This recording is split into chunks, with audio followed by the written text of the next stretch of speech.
말이 통하는 사람이 있고 또 마음이 통하는 사람이 있습니다. 하나님 편에서도 한번 생각해 보면 하나님께서도 마음이 통하고 말이 통하는 사람이 있다고 그렇게 여겨집니다. 성경에 반복해서 나오는 하나님의 이름이 있는데 그것이 여러분 잘 아시는 아브라함의 하나님, 이삭의 하나님, 야곱의 하나님이라는 이름입니다. 왜 하나님께서는 자신을 계시하실 때 아브라함의 하나님, 나는 이삭의 하나님, 야곱의 하나님이라고 그렇게 부르셨을까요? 모름지기 아브라함과 야곱과 이삭은 하나님과 마음이 통했던 것 같습니다. 적어도 말이 통하는 그런 관계였다고 할 수 있겠습니다.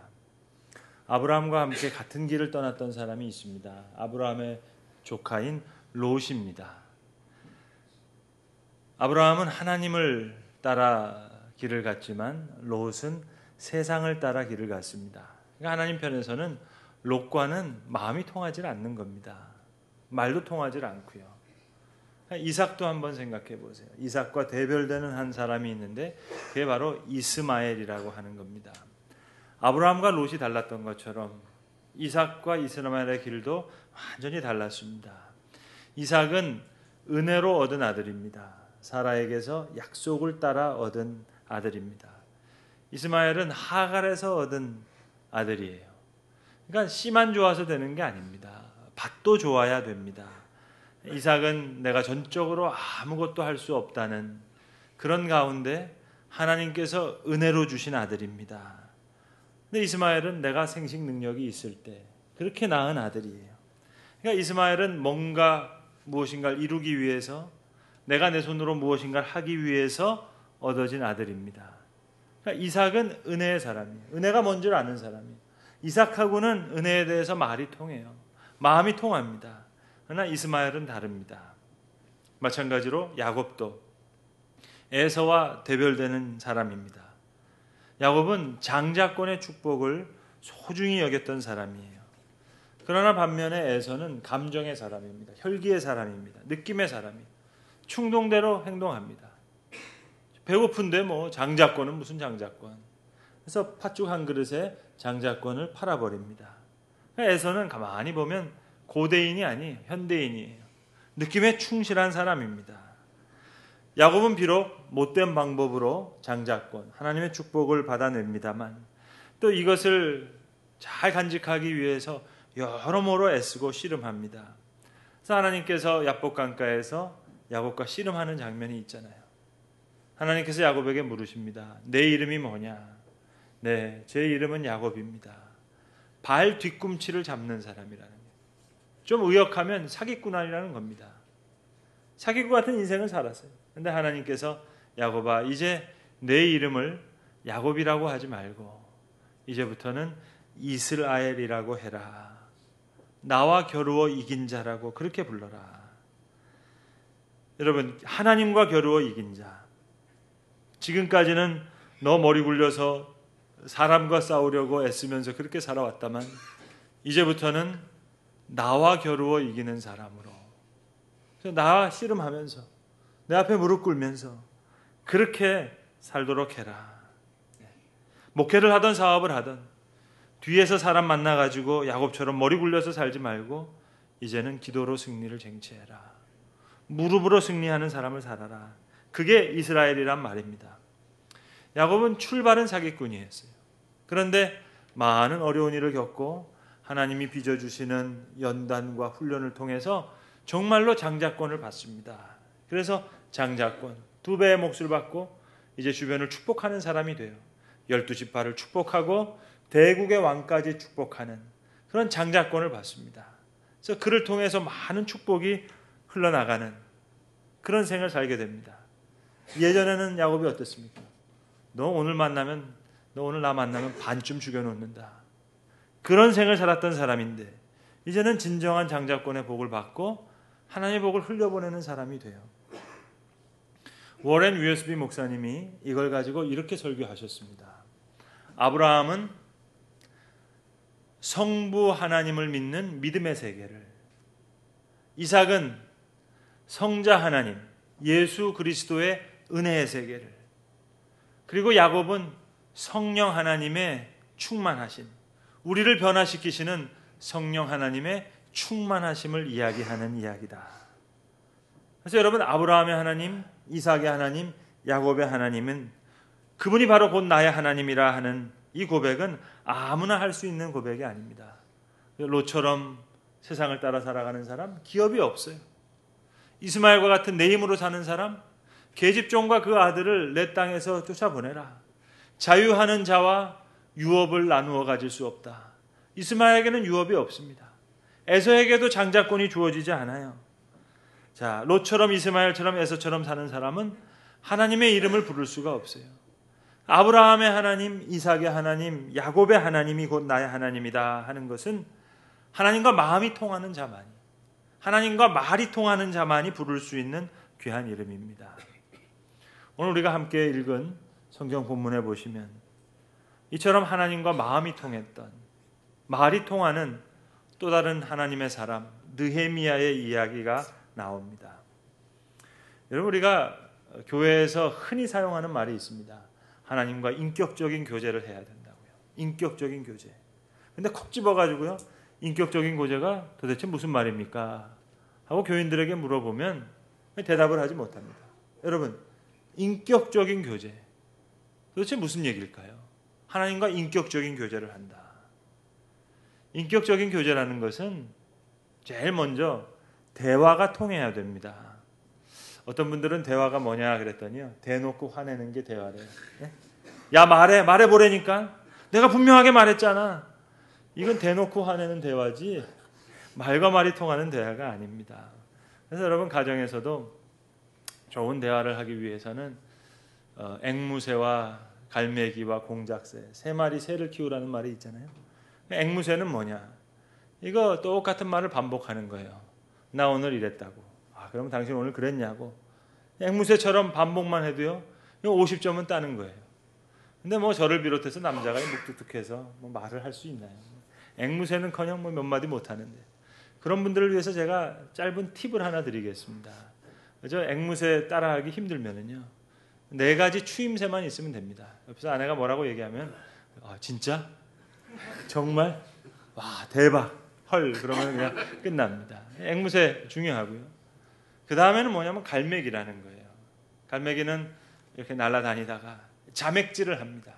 바다에 깊이 들어가서 그 물고기를 잡아서 끌어올리는 거예요. 이야기를 들으면서, 아, 당신 이야기가 바로 이 이야기라고. 깊은 부분을 터치해 주는 거예요. 갈매기. 그리고 이제 공작새처럼 마지막에는 당신 최고라고, 정말 멋지다고, 난 정말 행운하라고 화려하게 깃털을 펴는 거죠. 그러니까 인격적인 교제라는 것은 제일 먼저 말이 통하는 거예요. 대화가 통하는 것이고, 두 번째는 이제 서로와 서로 간에 감성이 흐르는 거예요. 마음에 공감이 돼요. 은혜가 돼요. 이해가 돼요. 같이 슬퍼해요. 어려운 문제는 같이 고민해요. 그러면서 감성이 서로 오고 가는 겁니다. 사랑이 좋은 이유가 뭡니까? 느낌이 오고 가요. 필이 오고 가요. 설레이는 마음이 오고 간단 말입니다. 그래서 사랑이 좋은 거예요. 그래서 인격적 교제라고 하는 것은 먼저 말이 통하고 대화가 통하고, 그 다음에 감성이 통하고, 이제 마지막으로 중요한 게 있습니다. 이 인격적인 관계를 완성시키는 것은 상호 영향력이에요. 상대방을 통해서 내가 도움을 받고, 나로 통해서 상대방이 도움받는 거예요. 일방적으로 도움을 받는 관계를 가지고 인격적인 관계라고 하지 않습니다. 한쪽이 한쪽만 도와줘요. 계속 도움을 받아요. 그건 이용하는 거죠. 인격적인 교제가 아닙니다. 우리가 하나님께 전적으로 은혜를 받았어요. 오늘도 사랑을 받고 살아요. 그러나 이제 사랑에 감격해서, 말씀에 응답해서 은혜의 보답이 있는 삶을 사는 겁니다. 이것이 인격적인 교제라는 거예요. 오늘 성경 본문에 하나님과 이런 인격적인 교제를 나누었던 느헤미야의 이야기가 고스란히 담겨 있습니다. 여러분, 마음과 마음이 만나면요, 소리가 난대요. 아니, 마음이 마음과 만나는데 무슨 소리가 나냐 물어봤더니 그 소리가 뭉클이래요. 뭉클. 마음과 마음이 만날 때. 오늘 하나님이 느헤미야를 보실 때 마음이 뭉클하신 거예요. 하나님, 나와 내 아버지의 집이 범죄했습니다. 너희가 범죄하면 내가 너희를 여러 나라에 흩을 것이라 했는데 내가 이렇게 고생하는 것, 내가 지금 이렇게 벌 받는 것, 이거 하나님 잘하신 거기 때문입니다. 하나님 신실하시기 때문에 내가 이 고생을 합니다. 이렇게 나오는 거예요. 그러니까 하나님이 좀 속된 말로 감동을 먹으신 거예요. 느헤미야의 마음에 감동이 있어요. 큰 감격 가운데 고백을 하니까 하나님이 감복을 하시는 거예요. 이 감동과 감격 속에서 하나님이 감탄하시는 거예요. 여러분, 오늘도 하나님께서 이런 자를 찾고 계시는 줄로 압니다. 주께서 주목하여 보실 수 있는, 바라보실 수 있는, 하나님의 심장을 가지고 있는 자, 하나님의 감동이 있는 자, 감격이 있는 자, 그래서 하나님이 감탄할 수 있는 사람, 하나님이 감복하는 자 말입니다. 우리가 자꾸 뭐 자리가 없다 그래요. 뭐 퇴직하시는 분들 자리가 없다 그러고 자리 잡기 힘들다 그러고. 그러나 여러분, 정말 자리가 없습니까? 밑에서 볼 때는 자리가 없죠. 그러나 위에서 보면 늘 사람이 없는 겁니다. 자리가 없는 게 아니에요. 사람이 없는 거죠. 이스라엘은 70년 동안 바벨론의 포로 생활을 했습니다. 자, 애굽에서 노예로 있던 백성들을 출애굽시키는데 하나님께서 모세와 아론과 같은 중요한 사람을 사용하셨어요. 자, 이 포로 잡혀갔던, 바벨론에 포로 잡혀갔던 이 백성들을 다시 출바벨론 시키실 때 하나님께서 이 느헤미야와 에스라 같은 사람들을 마치 쌍두마차처럼 그렇게 사용하세요. 이 에스라와 느헤미야가 이스라엘 백성들을 이끌어냅니다. 여러분, 다 함께 일하지만 주도적으로 일하는 한두 사람이 있잖아요. 그러니까 에스라와 느헤미야가 바벨론에서 출바벨론 시키는 이 엄청난 하나님의 일을 완성시킵니다. 동시대의 사람이에요. 에스라와 느헤미야가. 하나님과 마음이 합해졌어요. 에스라는 종교적인 지도자였고 오늘 이 느헤미야는 정치적인 지도자입니다. 그래서 에스라와 느헤미야는 붙어있는 두 권의 책이지만 사실은 둘로 나눠질 수 없는 책입니다. 그래서 어떤 히브리 원전에 보시면 에스라서를 에스라 1서라 그러고 느헤미야서를 에스라 2서라고 표기한 성경도 있습니다. 그러니까 에스라와 느헤미야는 바벨론 포로 귀환 후에 모든 그 엄청난 역사를 완성하는 인물입니다. 여러분, 이스라엘의 역사를 좀 아시죠? 예루살렘이 바벨론에게 멸망을 당합니다. 70년 동안 이스라엘 민족이 바벨론의 포로로 잡혀갑니다. 여러분이 잘 아시는 다니엘과 에스겔 같은 사람은 바로 이 포로, 바벨론 포로 1세대에 해당하는 사람들입니다. 그러니까 이런 바벨론 포로 1세대들이 이제 포로로 살면서 아들, 딸 낳고 살고 이제 손주, 며느리 다 보면서 그렇게 포로로 살아가는 거예요. 에스라와 느헤미야는 세대로 따지면 바벨론 포로기 한 3대, 4대에 해당하는 후손들입니다. 그러니까 자신들의 할아버지들이 바벨론 포로로 잡혀온 사람들이에요. 근데 그 바벨론이 다시 페르시아라고 하는 큰 제국에 멸망당합니다. 그러니까 한번 생각해 보세요. 느헤미야 입장에서는요, 응애하고 태어났어요. 태어나고 보니까 땅이 페르시아 땅이에요. 아니, 인생 이렇게 꼬일 수가 있어요? 뭐 잘 나가다가 어디 잘못된 게 아니라 시작부터가 곤두박질이에요. 자기는 이스라엘 사람인데 태어나 보니까 페르시아 땅에 살고 있고 족보를 따져보니까 할아버지부터 바벨론 포로예요. 내 운명이 왜 이렇게 시작부터 곤두박질 쳤을까? 내 인생은 왜 이렇게 처음부터 꼬였을까? 고민할 수밖에 없죠. 그냥 녹록한 얘기가 아닙니다. 말씀을 들고 고민하는 거예요. 역사를 가지고 고민하는 거예요. 신앙의 문제를 고민하고 자기 운명을 고민하고 자기 인생을 고민했어요. 그리고 말씀에서 해답을 얻었어요. 하나님께로부터 선택받은 민족인데 모세를 통해서 애굽에서 출애굽한 그런 구원을 경험한 민족인데 하나님의 말씀을 떠났던 열왕들의 역사로 인해서 바벨론 포로로 자기 할아버지들이 잡혀왔어요. 또 자기는 이렇게 원치 않게 바벨론과 페르시아를 지나면서 늘 부자연한 이런 운명이 됐어요. 아니 뭐 무슨 비빌 언덕이라도 있어야 되겠는데 처음부터 이렇게 막혀져 있어요. 근데 하나님은 신실하신 하나님이라는 걸 알게 됐어요. 예레미야가 바벨론 포로 가는 백성들에게 예언했죠. 70년 동안 바벨론 포로 가 있겠으나 70년 후가 되면 너희가 예루살렘에 돌아오리라. 근데 그 예언을 하나님 지키셨어요. 페르시아의 첫 번째 왕인 고레스 왕이 왕이 되었던 원년에 고레스 칙령을 발의해서 지금 일부분의 사람이지만 선발진이 포로기 1차 귀환되는 그 이스라엘 사람들이 지금 유대 땅에 가 있어요. 예루살렘에 가 있어요. 그러니까 느헤미야는 그걸 안 거예요. 내 인생 이렇게 시작부터 꼬여 있지만, 내 운명이 이렇게 시작부터 곤두박질쳐 있지만, 이건 하나님의 신실하심이라는 거예요. 여기 하나님의 언약이 있다는 거예요. 하나님을 지키셨다는 거예요. 오늘 본문의 상황을 조금 더 구체적으로 말씀드리면 이렇습니다. 지금 느헤미야의 이 시대에, 바로 이 시간에 유대 땅 예루살렘에는 이미 유대 민족 중에서 선발진으로 1차로 귀환한 사람들이 일부가 가 있어요. 학개와 스가랴 같은 선지자가 그런 사람들입니다. 성전 짓는 것을 독려하기 위해서 보냈어요. 그런데 성전이 잘 지어지지가 않아요. 그저 터만 닦아놓고 사람들이 자기 집, 자기 농경지 돌아보느라고 한 16년 동안 성전이 이루어지지가 않았어요. 스룹바벨 같은 유대 사람 총독이 가서 이걸 독려해요. 겨우겨우 성전을 짓습니다. 솔로몬 성전에 비하면 한없이 초라한 성전이에요. 근데 뭐 풍전등화죠. 성을 제대로 쌓습니까? 성벽이 있습니까? 그래서 오늘 본문 보시는 대로 성이 불타고 성문이 불타고 성곽이 무너지는 거예요. 오늘 우리가 본문 4절부터 읽었습니다만 1장 1절부터 3절에 나오는 이야기가 바로 느헤미야가 유대에게서 온 형제에게 소식을 들었다는 소식이 바로 이런 소식을 들었어요.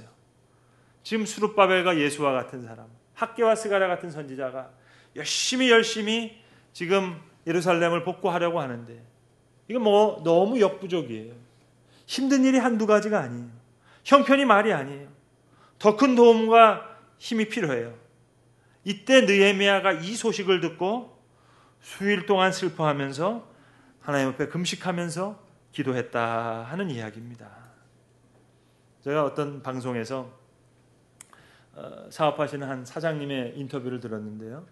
꽤 성공한 사업가입니다. 근데 자기 사형제가 있었다는 거예요. 사형제가 있는데 자기를 포함해서 모든 사형제가 초등학교만 겨우겨우 다녔다는 거예요. 중학교 네 형제 중에서 젊으신 분인데 네 형제 중에서 중학교를 다닌 사람 한 명이 없다는 거예요. 근데 어머님 앞에 너무 감사하다는 거예요. 왜요? 네 형제가 다 사장이 됐어요. 이제 1억서를 못 내는 처지가 됐으니까 사장 아니면 할 게 없잖아요. 그래서 네 형제를 다 사장으로 만들어 주셨던, 너무너무 지지리도 가난해가지고 중학교 못 보내주는 어머님 감사합니다. 아, 마음에 들대요. 적어도 이 정도 돼야지 뭐 일할 수 있는 거 아니겠습니까? 마음에 들잖아요. 오늘 느헤미야의 마음이 그거예요. 하나님, 우리가 이런 여러 민족에 흩어져 있는 거, 이거 하나님의 말씀이 신실하기 때문입니다. 나와 내 아버지의 집이 범죄했습니다. 내가 이렇게 망한 것, 내 인생 초장부터 꼬인 것, 곤두박질 치고 있는 것, 이거 하나님 신실하심 때문입니다. 이렇게 나오는 거예요. 하나님이 마음이 통하죠. 마음이 찡하죠. 쓸 수 있죠. 마음이 통하니까 이제 하나님 마음 놓고 이야기하실 수 있는 거예요. 이 느헤미야가 다시 하나님의 말씀을 붙잡는 거예요. 그러나 하나님, 만일 내게로 돌아와 내 명령을 지키면 너희 쫓긴 자를 하늘 끝에 가 있을지라도 내가 그들을 돌이켜 내 이름이 서겠다고 택한 곳에 돌아오게 하겠다. 그 말씀 하시지 않으셨습니까? 그러니 이 종에게 그 말씀을 기억하게 하여 주시옵소서. 그렇게 붙잡고 기도하는 거예요. 자, 하나님이 너무 마음에 드는 거죠. 말이 통하는 거죠. 이 느헤미야를 들어 사용하시는 겁니다. 또 그와 같은 에스라를 들어서 사용하시는 거예요. 그래서 에스라는 종교 지도자로, 느헤미야는 정치 지도자로 예루살렘에 돌아와서 예루살렘 성을 다시 쌓아요. 특별히 느헤미야는 성벽을 쌓아요. 그리고 이 두 사람이 스룹바벨이 지었던 아주 초라한 성전을 중심으로 해서 종교개혁을 일으키는 거예요. 오늘 느헤미야의 중요한 고백은 이겁니다. 내가 이렇게 하나님 앞에 간절히 기도했던 그때 내가 하나님께 은혜를 입었습니다. 그 고백이, 기도하던 그때 하나님께서 이 종을 형통하게 하셔서 페르시아의 최고의 관리가 되게 하셨습니다. 왕의 술관원이라는 게 그거예요. 독사를 많이 할 때니까 왕의 술잔을 맡고 있는 사람이 가장 측근 중에 측근입니다. 최고의 관리입니다. 컵베어러. 유대 사람으로 이렇게 페르시아 최고의 관리의 자리에 서게 하셔서 성벽 재건에 많은 인력이 필요했죠. 얼마나 많은 자원이 필요했겠어요. 그런데 페르시아의 왕이 마치 느헤미야의 비서처럼 그렇게 모든 재물을 주고요, 자원을 주고 인력을 주면서 사인해주고 그걸 도와줘요. 이 엄청난 일이 어떻게 이루어질 수 있었습니까? 내가 기도하던 그때 이 모든 일이 시작되었습니다. 이게 오늘 느헤미야의 간증이고 그의 고백입니다. C.S. 루이스가 쓴 책 중에 말콤에게 보내는 편지라는 제목의 책이 있습니다.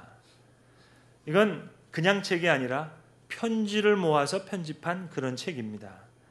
기도에 대한 하나의 변증서인데요. 딱딱한 변증학이 아니라 지금 C.S. 루이스가 하나의 오래된 친구로 설정한 그 친구가 멜콤이에요. 그런데 이 멜콤은 기도를 믿는 사람이 아니에요. 기도에 대해서 아주 비판적인 사람이에요. 기도의 능력이 어디 있느냐? 기도 그거 잠꼬대 같은 거 아니야? 혼자 꿈꾸는 것처럼 중얼중얼 되지만 사실은 혼자 있으면서 두 사람인 척하는 거 아니냐고. 그렇게 기도에 대해서 무관심할 뿐만 아니라 기도를 비판하고 있는 그에게 기도에 대한 변증을 시도하는 책입니다. C.S. 루이스가 이 말콤에게 보내는 편지라고 하는 그 책에서 한 대목에서 이런 말을 해요. 이런 편지를 씁니다. 그러니까 말콤이라는 이 친구는 기도를 믿지 않는 친구니까 기도하는 친구에 대해서 나 항상 얘기하는 게 너 꿈꾸는 것 같다. 너 잠꼬대하는 것 같다. You are dreaming. 너 꿈꾸는 거 아니냐고 이렇게 비판하는 거예요. 이때 C.S. 루이스가 세 문장의 짧은 말을 써요. 기도를 믿지 않는 이 친구는 계속 너 잠꼬대하는 거라고 혼자 중얼중얼 거리는 거라고 사실은 한 사람이 있으면서 두 사람인 척하는 거라고 그게 기도라고 You are dreaming 라고 얘기하지만 하나님이 계속 내 마음에 감동하는 것은 그게 아니라는 거예요. You are not dreaming. 너가 꿈꾸는 것이 아니고 I'm dreaming. 하나님께서 꿈을 꾸고 계시는 당사자는 하나님이시고 And you are the dream. 그리고 너가 바로 하나님, 내가 꿈꾸는 꿈 자체라고. You're not dreaming, I'm dreaming, and you are the dream. 그 말씀이 계속 들려온다는 거예요. 여러분, 기도는 기도자가 잠꼬대 하듯이 꿈꾸는 게 아니에요. 사실은 하나님이 꿈꾸는 시간이고 하나님과 마음이 통하고 말이 통하는 그 사람이 하나님의 꿈입니다. 아프리카의 성자라고 불렸던 슈바이처 박사는 어렸을 때부터 좀 남다른 아이였다고 합니다. 밤마다 잠이 들기 전에 엄마가 자기 방에 들어가서 어린 슈바이처 손을 꼭 잡으면서 하나님 오늘도 우리 어린 슈바이처를 잘 지켜주셔서 감사합니다. 편안한 잠 잘 자게 해주세요. 하고 엄마가 기도하고 방을 떠나면 이 어린 슈바이처는 조용히 자신의 침대에서 나와서 무릎을 꿇고 머리를 숙이고 고사리 같은 손을 모아서 다시 기도했다는 겁니다. 자기를 위해서는 엄마가 기도하는데 자기 주변에 있는 많은 생명들을 볼 때 그 생명을 위해서 기도해 주는 사람이 없다는 거예요. 집 정원에 있는 꽃을 위해서 기도하는 사람이 없고 나무를 위해서 기도하는 주는 사람도 없고 저 들판에서 뛰고 있는 토끼와 사슴을 위해서 기도하는 사람은 왜 없을까? 그래서 이 어린 슈바이처는 그 생명들을 위해서 하나하나 이름을 부르면서 기도했다는 거 아닙니까? 꽃을 위해서, 나무를 위해서, 사슴을 위해서, 토끼를 위해서. 여러분, 생명을 위해서 기도하는 자를 하나님은 생명을 위해서 쓰시는 겁니다. 하나님을 위해서 기도하는 자를 하나님을 위해서 쓰시는 겁니다. 며칠 전 수요사경회 때 갑자기 그런 생각이 났어요. 아마 본문이 그래서 그런 생각을 했을 것 같아요. 우리 교회에서 내 마음을 제일 잘 알아주는 사람이 누굴까? 그 생각을 하다가 목양실에 있는 제 기도단을 쓰다 보면서 그 생각이 드는 거예요. 그래, 따지고 보면 네가 내 마음을 제일 잘 알지. 제 마음에 조그마한 진실이라도 있다면 그 진실을 누가 제일 알겠어요? 말은 못할 것 같지만 말이 제일 통할 것 같아요. 마음이 제일 통할 것 같아요. 한참 동안 기도단을 쓰다듬었습니다. 여러분, 여러분의 기도의 자리가 여러분을 제일 잘 말해주는 거예요. 여러분이 가지고 있는 명함이 아니에요. 은행 잔고에 찍혀있는 숫자가 아닙니다. 나의 기도의 자리가 나를 제일 잘 드러냅니다. 여러분, 제일 큰 사랑이 뭐겠어요? 사랑하는 자녀들에게 많은 유산을 남겨주면 그게 정말로 큰 사랑이겠습니까? 오늘 내가 너를 위해서 기도한다. 사실 이거보다 더 큰 사랑은 없어요. 하나님 머리털까지 다 세신다 하셨는데 그냥 주시면 되지 왜 기도하게 하실까? 하나님의 마음과 우리의 마음이 만나는 그 기도 시간이 가장 소중하기 때문에 기도하기를 바라시는 거예요. 아무것도 할 수가 없어서 기도하는 것이 아니라 기도가 가장 소중하고 귀한 것이기에 기도하는 겁니다. 예배 시작하기 전에 여기 잠깐 올라와서 잠깐 기도하잖아요. 긴 시간이 아니라서 뭐 길게 기도할 수 없죠. 짧게 기도할 수밖에 없습니다. 근데 제가 뭐라고 기도하겠습니까? 늘 저를 위해서 기도해 주시는 어머님의 기도, 매일 새벽마다 기도해 주시는 그 어머님의 기도가 하나님 오늘 이 자리에서 응답받게 해주세요. 짧게 한마디 그렇게 기도하면 마음이 든든해지는 겁니다. 오늘 느헤미야의 고백이 그거예요. 내가 기도하던 그때, 바로 기도하던 그때 주께서 이 종을 형통하게 하셨습니다. 기도하는 그때 내가 꿈꾸는 시간이 아니었고 하나님께서 꿈을 꾸고 계셨고 하나님과 마음이 통하는 기도하는 그가 바로 하나님의 꿈이었습니다. 그 고백이에요. 바로 이것이 우리에게 가장 소중하고 가장 필요한 것인 줄로 압니다. 기도하는 그때, 그것이 오늘 우리에게 요구되는 믿음의 길인 것입니다. 기도하겠습니다. 아버지 하나님, 하나님의 마음과 우리의 마음이 만나는 그 자리가 기도의 자리임을 다시 알려주신 것 감사합니다. 아브라함의 하나님, 이삭의 하나님, 야곱의 하나님을 이제 나의 하나님으로 고백할 수 있도록 하나님, 혹이라도 롯과 같이 세상을 따라가며 기업을 잃은 자의 자리에 있다면 그 자리에서 속히 떠나게 하시고, 이스마엘과 같이 유업을 받을 수 없는 자리에서도 떠나게 하시고, 에서와 같이 장자권을 잃어버렸던 자리에서 떠나게 하여 주셔서 이제는 하나님과 마음이 통하는 자로, 말이 통하는 자로 늘 그렇게 기도하는 그때가 우리의 믿음의 길에 가장 소중한 자리로 자기매김할 수 있도록 우리의 심령 하나하나를 다 주님께서 친히 빚어 주시옵소서. 우리 주 예수 그리스도의 이름으로 기도합니다. 아멘.